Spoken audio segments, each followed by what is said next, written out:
Nasira na nga pinalandscape nating mga halaman dito sa rest house mga guys. Wala nang natira. Kaya naman ngayong araw, samahan niyo muna nga ako. Kasi bumili na naman nga ako ng mga halaman. Para nga mapaganda na nga ulit yung dito.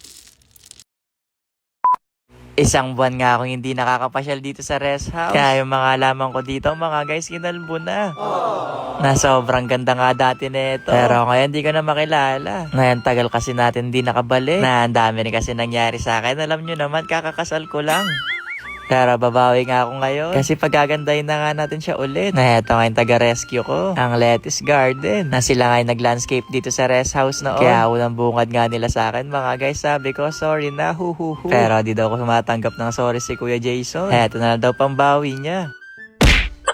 Ang ganda na nga ng mga bagong halaman ko dito mga guys. Na-excite tuloy ako. Pero bago nga nilagay yung mga bagong halaman, nilabas ko na nga muna itong naluto naming munggo. At saka adobo. Parang may lakas nga yung mga magtatrabaho nga ngayon dito sa rest house. Na-miss nga daw nila ako. Kaya sabi ko, balik ulit sila kapag nalanta no. Chot! Di alagaan na nga natin dito yung mga halaman. Na napatsyempo lang kasi talaga yung sobrang busy. Kaya di rin tayo nakapasyal dito. Na pinalinis ko na rin pala dito yung ibang halaman. Pinatanggal yung mga nalanta. Kasi papalitan na nga halos ng mga bago. Na mas maganda nga yung mga halaman ngayon. Kaya magmumukha nga talagang rest house yun dito.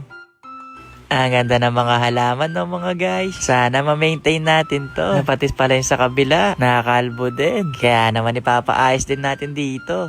Pero yung ditong part, pinaiba ko na nga yung mga halaman. Kasi dati yung halaman dito medyo mataas. Kaya para maiba, pinaliit ko muna. Kaya naman habang abala nga na nag-aayos si na kuya dito, magluluto na nga muna ako siguro dito ng kanilang magiging merienda. Na aking lulutuin ngayon mga guys. Walaan nyo kung ano to. Yung makakahula, may palabo. Chot! Medyo matagal na nga tayong hindi nakakakain ng palabo. Kaya naman para maiba, magpapalabok muna tayo ngayong hapon. Na para mas maging malasa nga to. Pakukuluan muna natin yung ulo ng hipon dito. Na eto din kasi talaga yung nagpapasarap. Na parang yung nagluluto ba? Ay, chot! Maya ako na kayo update sa magiging tsura ng landscape ha. Focus muna tayo dito sa niluluto. Kasi baka maging spaghetti pa to. Naigigisa nga lang natin dito yung giniling. Na habang hinigisa, magpapakulo rin tayo ng iklog para meron tayong pantoppings mamaya sa palabo. Na naging kulay orange na pala yan mga guys. Kasi di na-videoan yung aswete. Na mabilis lang din pala lutuin yung palabo. Kaya kung magustuhan mo to, huwag ka na siguro magluto, padadala na lang kita dyan. At na medyo malapot na nga yung sabaw, isa-isa ko na nga nilagay tong pansit. Ay, pansit ba yung tawag dito? Basta yan nilagay ko na. Na habang pinapakuluan nga, binalikan ko na nga yung mga nagtatrabaho dito. Nandito na nga sila sa mga bato. Kaya malapit na rin silang matapos. Na eto na pala mga guys, ang ganda no. Na parang bumalik lang sa dati no. Pero syempre parang mas maganda nga yung ngayon. Na mas marami nga yung mga bato. Na wala kaya dyan yung bato ni Darna mga guys.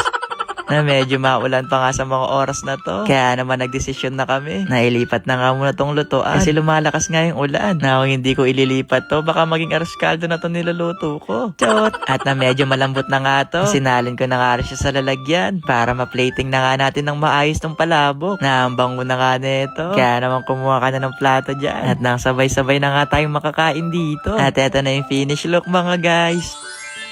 Kaya naman tara, kain na tayo kahit medyo maulan dito. Napapahanes review ko nga itong palabok natin. Masarap sir. Masarap. Quality. Ikaw yan. Masarap po, masarap. Ay, di ba natitikman niya tayo? Ha? Di ba tayo? Oh, masarap daw yun mga guys ha. Kaya ako muna siguro magte-taste test kung tunay ba. Na masarap naman siya mga guys. Kaso parang kulang siya ng sauce. Kaya pinadagdagan namin. Na thank you ulit sa Lettuce Garden. Pero wait lang para mas ma-appreciate nyo nga tong ginawa nila. Sabi ko dyan, stop muna yung ulan. Diba? Ang ganda. Ang layo na ulit sa dati. Na nagmukha na ulit siyang rest house. Kaya siguro mga guys, hanggang dito na lang ha. Basta, ayun lang. Bye-bye!